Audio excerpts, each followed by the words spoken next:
Welcome to the Victor Wembanyama Show, aka the NBA. This shit is incredible. This shit is absolutely insane, bro. How you say this nigga name? Dagennaut? Dagennaut? Say, bro, you got a job to do, Jack. You got a job to do, Jack. Because this is where coaching is needed. This is where coaching is needed. The Oklahoma City Thunder have been the best team in the world for the last 2 years. Right? For the last 2 years, they've been the best team in the world. The San Antonio Spurs just came the fuck out of nowhere because they had this motherfucker built, created in some lab over in France. They made sure to not do it in America, so it couldn't get caught on. We still ain't figured out how this shit happened yet. Say, man. That was the greatest game. That was the greatest performance of Vic's career.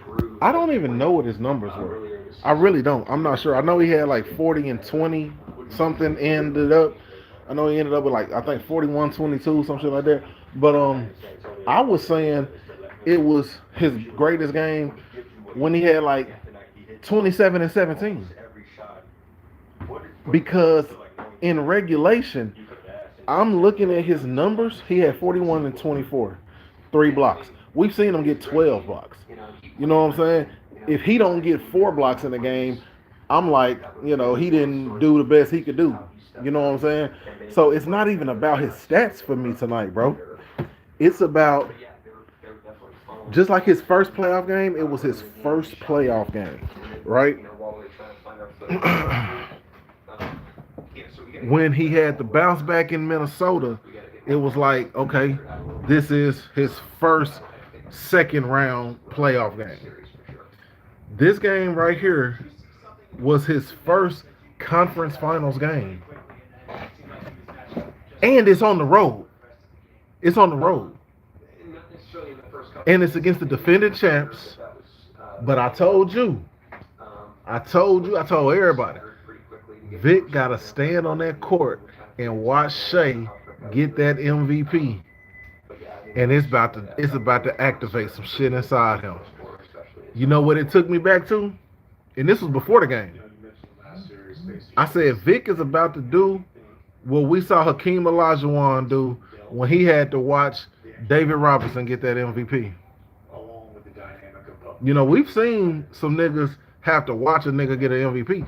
Shit, Jordan met Barkley in the finals, and he used that as his motivation. But Jordan wasn't on the court when Barkley got his MVP award, right? We've seen some niggas be on the court when the other niggas get the MVP award, and they feel like they should get the MVP. It is what it is. But I knew that what we was about to see was only going to rival what Hakeem did to Robinson. And I don't even know I didn't even look up what Hakeem did in game 1. You want to know why? Because it ain't about game 1. Go look up and see what Hakeem did in that series. The Spurs was supposed to win it that year. I think the fucking Rockets was like a 6 seed, some shit like that. And Hakeem dominated.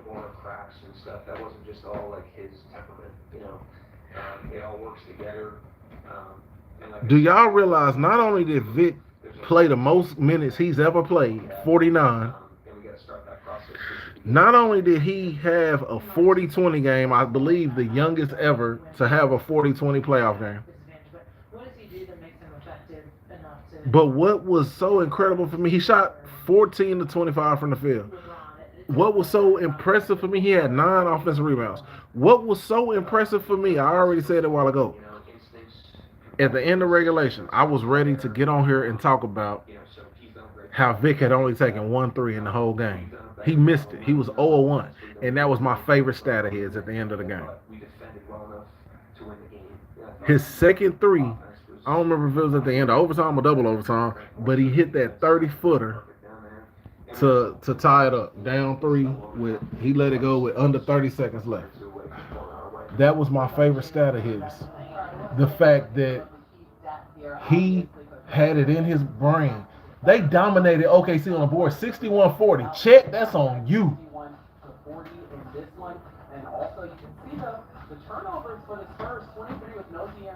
They had 23 turnovers. OKC only had 15. Castle had 11 by itself. That's what I'm about to get at. OKC had 50 bench points. Caruso had 30. The Spurs only had 16.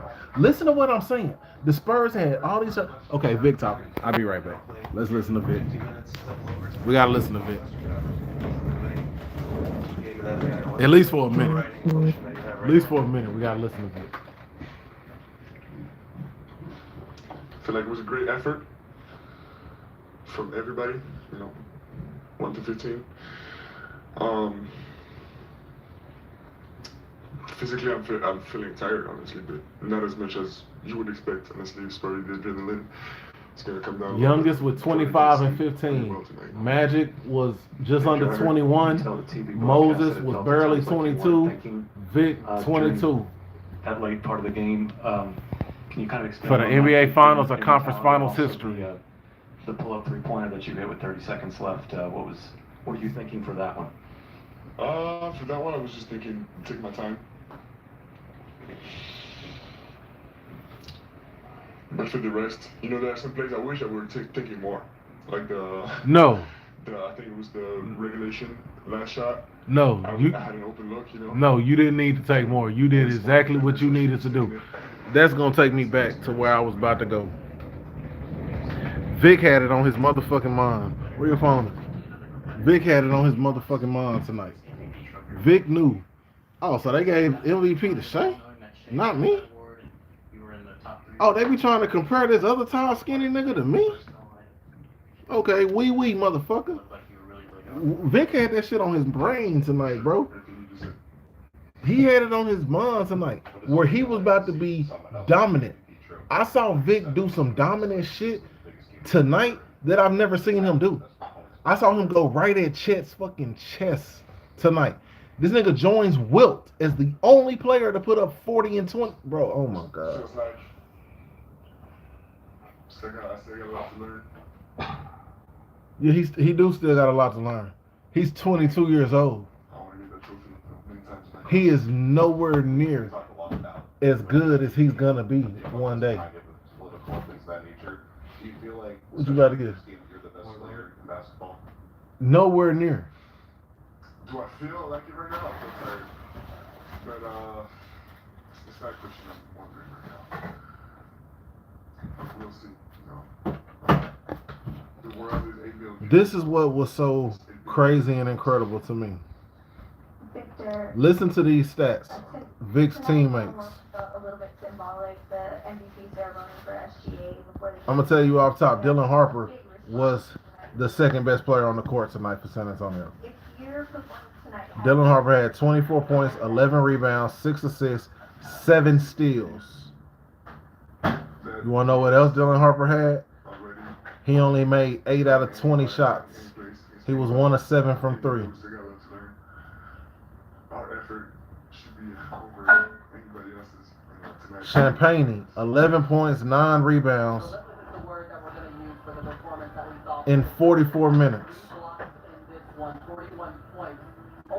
Harper shot 40%, Champagne shot 33%. He was 4 of 12, 3 of 11 from 3. Castle, the only other good player that the only other player I felt had a good game, and it kind of got canceled out because while in 49 minutes he had 17 points, 11 assists, 6 rebounds, he was -1. He was 5 of 14 from the field, 1 of 6 deep, and he had 11 turnovers. 11 turnovers to balance out his 11 assists. Other players on the team, Vassell, 51 minutes, 13 points, 6 rebounds, 5 of 12 from the field, and Keldon Johnson, 13 points. Keldon Johnson was the only player who had a percentage above 42% other than Wemby, and he only took 9 shots. I'm not counting the kid Bryant, who was 1 of 2 for 3 points in 14 minutes. Keldon Johnson was the only other player for the Spurs who shot at least 42%.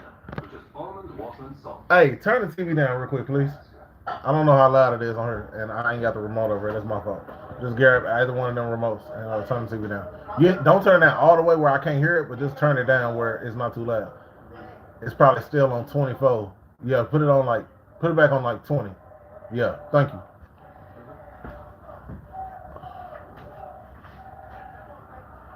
Harper was the second best player on the court for the Spurs with 24, 11, 6 dimes, but the best thing he did was he had 7 steals. Harper was 8 of 20 from the field. Champagnie was 4 of 12. Castle was 5 of 14. I just turned 39. Vassell, he was 5 of 12. So 5 of 12 and 5 of 14, that's 10 of 26. Add 4 of 12, that's 14 of 38. Add 8 of 20, that's 22 of 68. Or 58. What did I say? 30? Yeah. 22 of 58. That's how them 3 niggas shot. Or 4 niggas shot. 22 of 58. Off the top of my dome, I mean, shit, I can just look at it, shit. Hold on, wait, 20. Did I say 58 or 68? 10, 20, 38. Yeah, it was 58. 10, 18, 22. Yeah, 22 or 58. And I'm looking. Harper was 40%. Vassell was just under 42.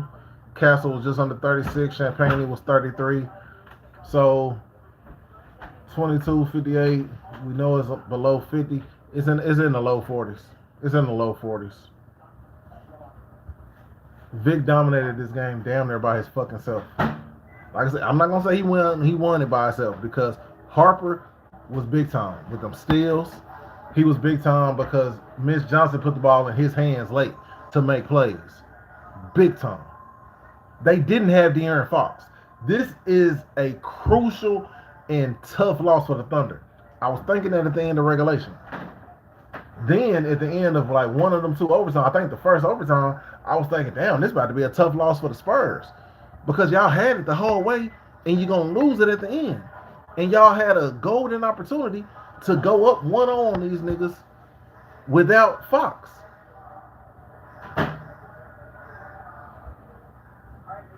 Let's go to the Thunder. First and foremost, the MVP. Hands down, top 2 player in the world. I don't know if we're going to keep saying that in a few weeks because, oh my God. But that past couple of years, past 3-4 years, he's been a top 3-4 player. Past couple of years, he's been top 2 player without a doubt. Back-to-back MVP, deserved it. World champ last year, trying to get back this year. Need 4 more wins to get it. Great. Why the fuck does this shit say Shea Goat Alexander? Did you put that shit? This nigga, get the fuck out of here. So you can edit their names on this app? You get like the card for the player and you can do it. Shea Goat Alexander. Get the fuck out of here. This nigga played 51 minutes. Was held to 24 points. And yes, I say held. Look at this shit right here. Look at that shit right there. That shit right there is sad. That's down bad. I'm not even talking about 7 of 23. That's terrible. Absolutely trash. Terrible. But that's what I'm talking about. In however many minutes this nigga played, he took 7 shots and 4 of them were, oh, those are free throws. I'm about to say 4 of them threes. This nigga took 7 shots in however many minutes he played. He had 8 rebounds in however many minutes he played. You said 41? Chet played 41 minutes. Oh shit, I'm tripping. My bad. Chet played 41 minutes. They talking to Shea. Turn it up like 22. Shea played 41 minutes. And he probably defended Wemby for 4 of them. For 4 of them, possibly. Shea had 12 assists. That's great. He had 5 steals. That's great. Shea was negative 15 from the field, the worst plus minus on the court. But of course, he had the worst plus minus. They were down most of the game, and he played most of the game, right? Exactly what I expected. But he was 7 of 23 from the field. He contributed to that. Yeah, exactly what I expected. Caruso was their best player. 31 points in 32 minutes, 2 steals, 2 blocks. He was guarding Wemby most of the time. So yeah, that means he was getting cooked, but goddamn it, he's 6'5". Alex Caruso is 6'5", Victor Wembanyama is 6'7". I mean, 7'6". Chet Holmgren is 7'2". Chet, you looking like a real boy. You looking real soft and scary out there, bro. Because Wemby wants all that smoke. This nigga calls you out all the time. He basically lets it be known you are not like him, nigga. Like in Vic's eyes, he's Kendrick and you Drake. You are not like him, nigga. That's how Vic feels. You cannot fuck with him. And you not even gonna take the challenge and defend him? You gonna leave that shit to a 6'5", nigga? Yes, Caruso played Joker amazing last year. I couldn't believe it. Could not believe it. He didn't do it for 48 minutes, but in them fourth quarters, he was amazing on Joker. You want to know who else played Joker amazing this season? This playoffs? Rudy Gobert. What? I say Gobert. And then what happened to Rudy Gobert when he faced this motherfucker? That's my point. Joker is the best player in the world. Top 2. Still number 1 for me, but top 2. If you say Shea, I'm not mad at that. And goddamn it, Luka right up there too, just by the way, motherfucker. But to see Joker being able to be guarded by Caruso, and I miss Alex Caruso so much. Oh my God, bro. I never wanted to see Alex Caruso walk, bro. To see Caruso from the Lake Show, to see him become a Bull and then a Thunder, that shit broke my fucking heart. I said it early in this game. To see him play Joker as well as he did at his size, shit was incredible. Reggie, I think it was Reggie. He said it earlier in the game. Yes, Shea MVP. Yeah, J-Dub had like 40-something game 4. We was talking about against the Pacers in the finals. But OKC was able to beat the Pacers because of Alex Caruso. And I said that shit last year. I can try to go find the receipts. If they would have won tonight, it would have been Alex Caruso. You want to know the one person who cannot get blamed for them losing tonight? It's Alex Caruso.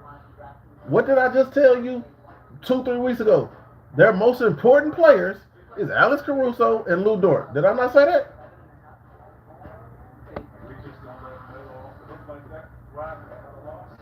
Bro,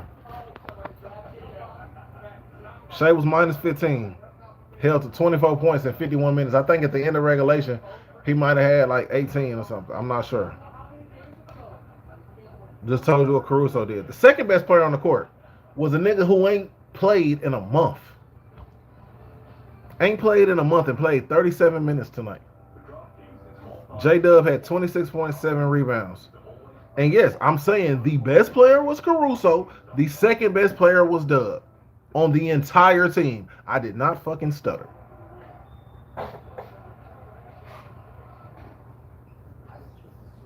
Shea shot 7 of 23. That's 30%. Dub was 11 of 25. And Caruso was 11 of 19 and hit 8 threes. 8 out of 14 from 3. The problem was, after Caruso and Dub, the problem was this. The best player after Caruso and Dub, it was Shea, who went 7 of 23, who was minus 15. Because now that Dub is back, AJ Mitchell got 34 minutes, but he only got 5 shots. 4 points, 4 rebounds, 5 assists, 2 steals. Shout out to AJ Mitchell because he still made the most of 34 minutes in getting 5 assists, 4 rebounds, and 2 steals. He was plus 7. So shout out to AJ. He just didn't get no shots because Dub is back and Dub got 25 shots. Casey Wallace, 8 points, 6 rebounds. He was -9. Hardenstein played 12 minutes. You got Chet on the floor for 41 minutes, not guarding Wemby, and Hardenstein only played 12 minutes. 2 points, 2 rebounds. They only played Dort 22 minutes. McCain only played 18 minutes. Their other big, Jay Will, 10 minutes. Dort -6, Williams -6. Again, we look at the game stats. This shit was even at the end of the first quarter. Spurs won the second by 7. The third was even, and then the Thunder won the fourth by 7. 14 lead changes. Spurs had a 10-point lead. That was their biggest lead. That was the biggest lead of the game. The Thunder's biggest lead was 3.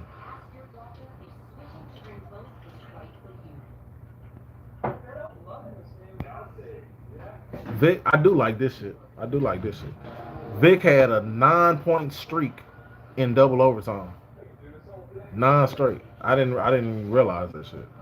I do like that shit. This, whatever this app is, that's dope. But again, the Spurs didn't even shoot 43% from the field, but the Thunder didn't even shoot 41. The Spurs only shot 30% from 3, hitting 13 out of 43. The Thunder was 17 of 45. That's 38%. So that's 1-1. We're going off stats right now. That's 1-1. Free throws. Spurs got that. 27 out of 29. Thunder 16 out of 19. Interesting. That's 2-1 Spurs. Turnover. Spurs had 21. Thunder 14. 2-2. Rebound. Spurs 61. Thunder 40. Nigga, that's worth more than 1. But we'll just say 3-2 Spurs. Assists were even. Blocks were basically even. Thunder had 1 more, 7-8. Spurs had 15 offensive rebounds to 9. Points off a turnover. What was it? 3-2 Spurs? Points off a turnover. Spurs had 17. OKC had 28. That's 3-3. Fast break points. Spurs had 7. Thunder had 16. That's 3-4. OKC. We're almost finished. Do you see where I'm getting at? Second chance points 13-8 Spurs. That's 4-4. Steals Thunder 11-14. That's 4-5. Stats wise, this game was played even. That's my point. Some of the keys to victory, the Thunder were better at. The biggest thing that the Spurs did in this game,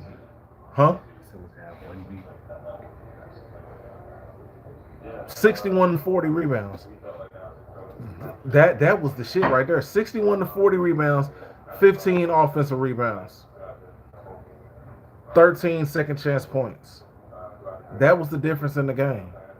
And again, the MVP was 7 of 30, 7 of 23. Only had 24 points. Their best player is their oldest player. Their second best player playing his first game in a month. The Spurs' 4 best players after Wemby combined 22 of 58 from the field. None of them shot 42%.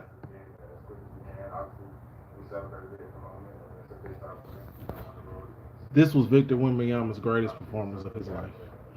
This was absolutely incredible. And I don't even feel like I paid enough attention to it. The first quarter I was cooking. The second quarter I was, in and out. I finally just really was able to sit down and just really put my complete focus about midway through the third quarter.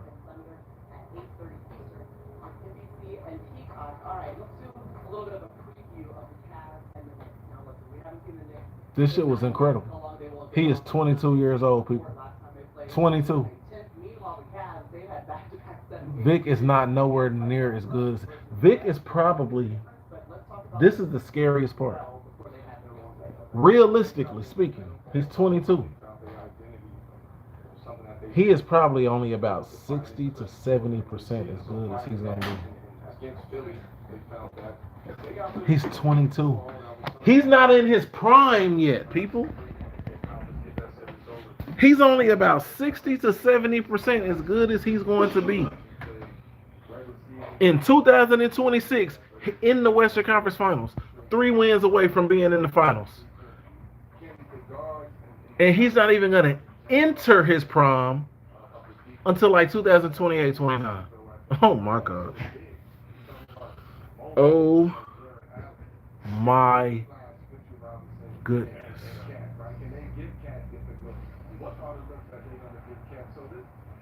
I just pray for 6 more games like this. That's all I mean, please give us 6 more games like this.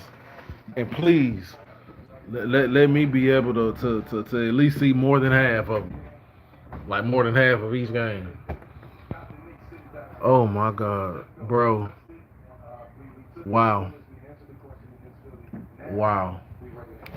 I've never seen nothing like this. I'm 39 years old. I'm a basketball historian. Not only have I been there for everything over the last 30 to 35 years, I can tell you about just about everything from the previous, not 30, but a good 15 to 20 years. And a lot of, 30 prior. I know this shit, bro. I know this shit, and if you know me, you know I know this shit. If you know me personally, whether it's been for 20 years, 15, 10, or 5, if you know me Facebookly, personally, however you know me, one thing you know is I know this fucking game.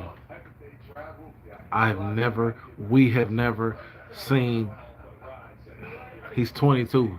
He's nowhere near as good as he's going to be. This shit is incredible.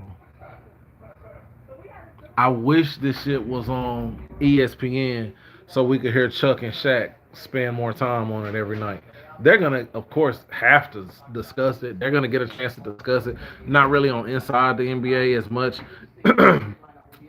much as Countdown. That'll be the main one that they'll get a chance to talk about it. Or whatever the pregame show is called. I call all that shit Inside the NBA.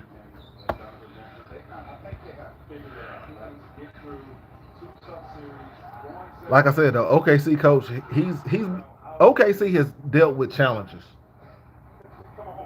They've dealt with challenges. Hey, do me a favor. Come here. I don't want to just say the challenges. I want to see the challenges.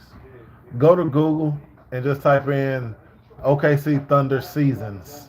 And let me see the phone.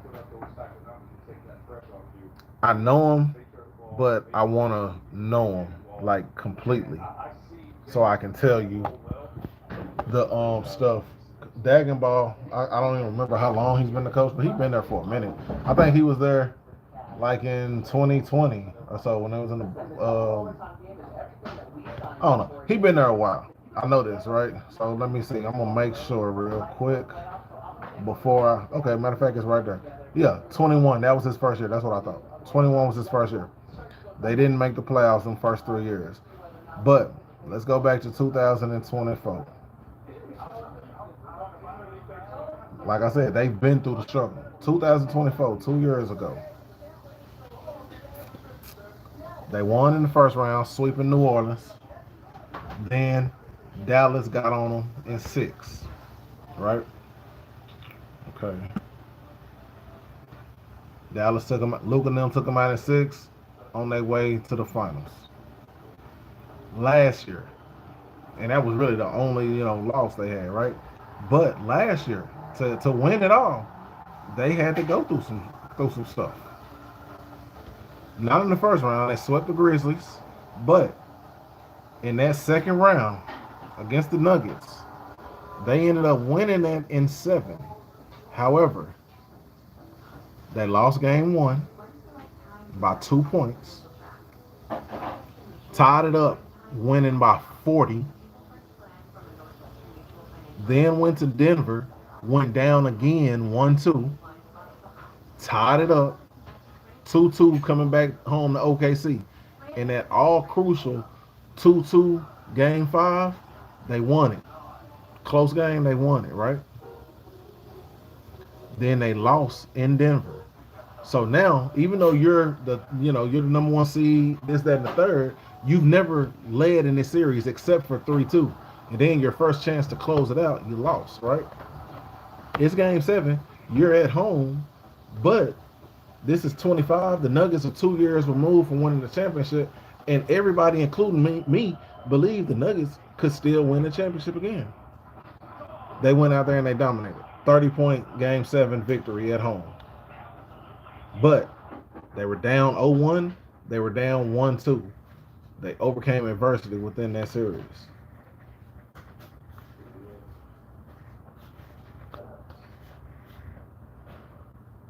Where we at? Go back.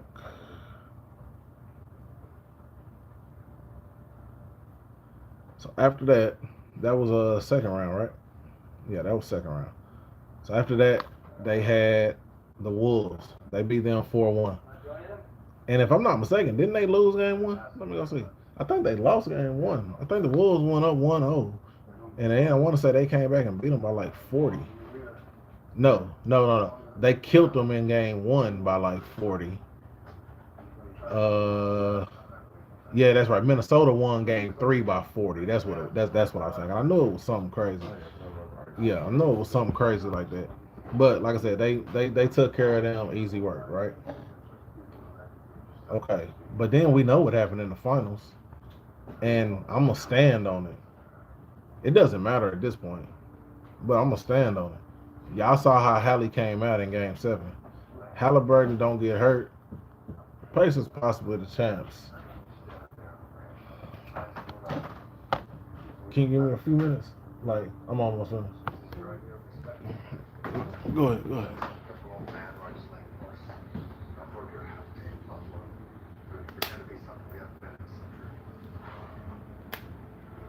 Thank you. Let me see.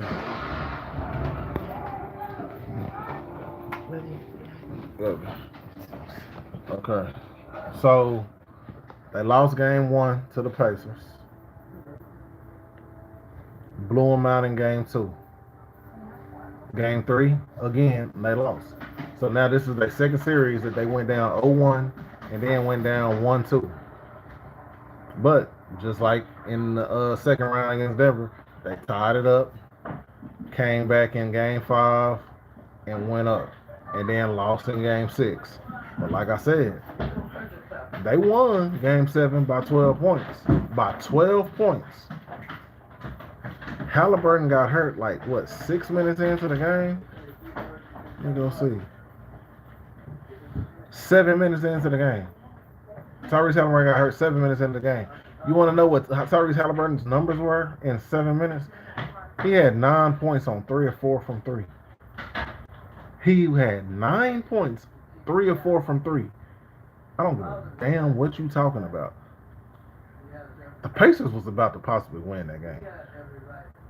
We got robbed of just a great game. Even if the Pacers lost, even if OKC found a way to win, like, we got robbed, right?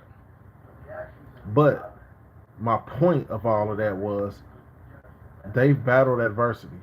The Thunder have battled Dagonaut. He's a great coach. He knows what to do. He did that against, not a great coach in Denver, but an amazing player in Joker. And then in Indiana, an amazing, legendary coach in Carlisle. The problem is this. The problem is, here I'm done. He ain't never faced what he about to face or what he's facing at this point in Victor Wembanyama. That team has never faced what they're facing right now in Victor Wembanyama.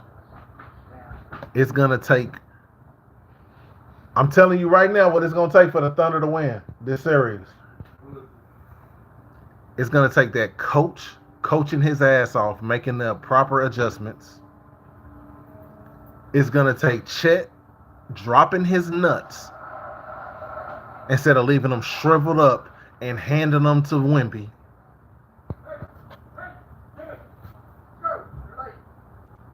And Shea gonna have to figure it out. You know what? Let me see that phone one more time. Shea gonna have to figure it out. Can you go back to the screen I was just on, please? Shea gonna have to figure it out. And this is what I mean when I say Shea gonna have to figure it out. I'm about to tell you what I mean. Because I know, like, the shit. I know the stats, but I don't know them accurately. So I want to tell them to you accurately.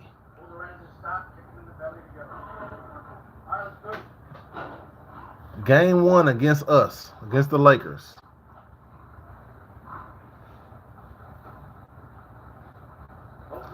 Shea was 8 of 15 from the field. Not bad.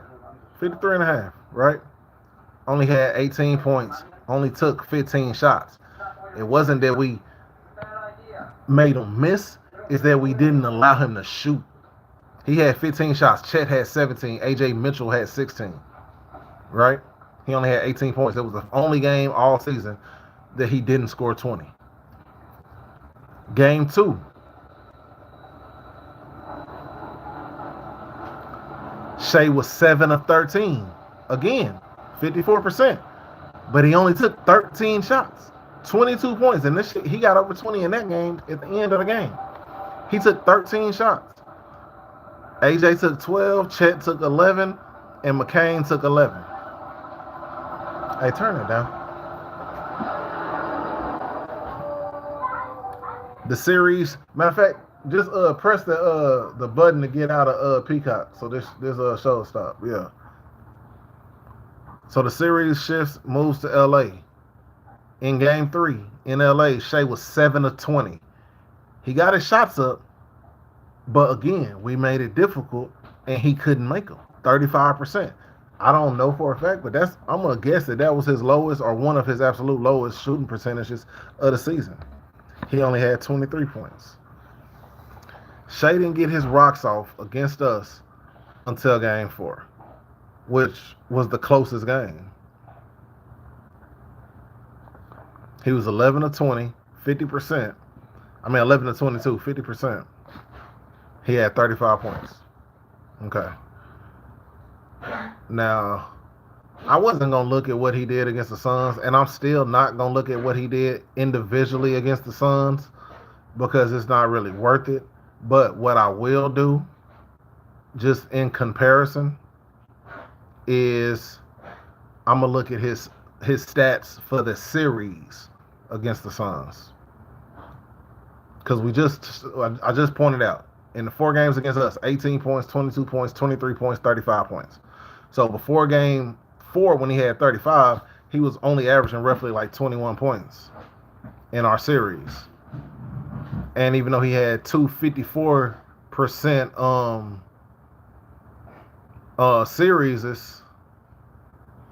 games, he then had that 35% one that took him under 50% for that series. He got back 50% in the last game, but even with that 35%, I'm pretty sure it put him below 50% for the series, or around 50% for the series. Right now, where we at? Is this Shea numbers? Okay, yeah, this is Shea numbers. Sorry, I'm on my song phone. In 8 games in the playoffs, he's shooting 51.5%, which is actually up from what he usually shoots in the playoffs, but down from what he shoots in the regular season. He's 51% on his career in the regular season. But since the 23 season, 51, 53.5, 52, and this year he shot 55.5% from the field. So the fact that once playoff time comes, that actually his percentages actually drop. 49.5 last year, 46 this year, 51.5. But I'm telling you, that was against Phoenix, right? He's averaging 29 right now. Fuck what he did against the Suns. That's basically what I wanted to show you. I wanted to show you that now in the last 5 games. Matter of fact, hold on, let me see that one more time. I'm so sorry, because I know it's going to show the last 5 games. My bad. I know it's going to show the last 5 games. I'm going to have to do the math in my head. but I know it's gonna show the last 5 games. 4 games against the Lakers, and you know what? It ain't gonna show tonight's game. But 7 to 23, I know tonight's game, so I can do it in my head. I'm gonna have to do the rest in my head. So fuck it. Okay, last 5 games. So we just said 11 to 22, 7 to 20, 7 to 13, and 8 to 15 against the Lakers. That's 21, 32, 32 of that's 28, 38, 60. 32 of 60. That's slightly above 50%. You know what? It might do it for me. I just forgot this is. Oh no, I don't did selected rows. It didn't do the whatchamacallit. But anyway, 32 of 60. That's slightly above 50%. And then tonight, actually, once you add in the 7 of 23, what I say, 32? So that's now 39 of 83. So 39 of 83 is much below 50%, right? 18 to 22, that's 40. Add 23, that's 63. Add 35, that's 98. And then tonight he had 23, that's 101, that's 121. 121 and 5 is going to be 2, carry the 2, 1, that's 5, that's 4. He's averaging 24 points on below 50% shooting in his last 5 games. That's the Lakers series, and that's tonight. That's the Lakers series, and that's tonight. I'll double check that tonight with a calculator, and I'll see if I'm right, or I'll wait till tomorrow, and I should be able to see it because I had a sense of. But off top of my dome, if I'm not mistaken, the 4 games against us and tonight's game, Shai is shooting 39. I think I said, 39 of 83 or some shit. I don't know. I know it was below 50%. I think it was 39 or 83. 121 points in 5 games is basically 24 points. Are those Shai-like numbers? No. 24 points in less than 50% shooting. Those are not Shai-like numbers. Again, if the Thunder are going to win this series, Daigneault has to coach his ass off and find a way to adjust to what he's facing that he has never seen before. Chet cannot be Wemby's bitch. And Shai, you cannot be a 24-night guy on less than 50% shooting.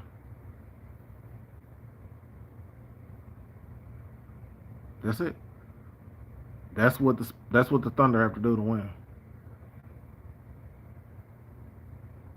And the crazy thing is the Spurs still didn't play good tonight. Again, the 4 best players after Wemby shot about 41% from the field.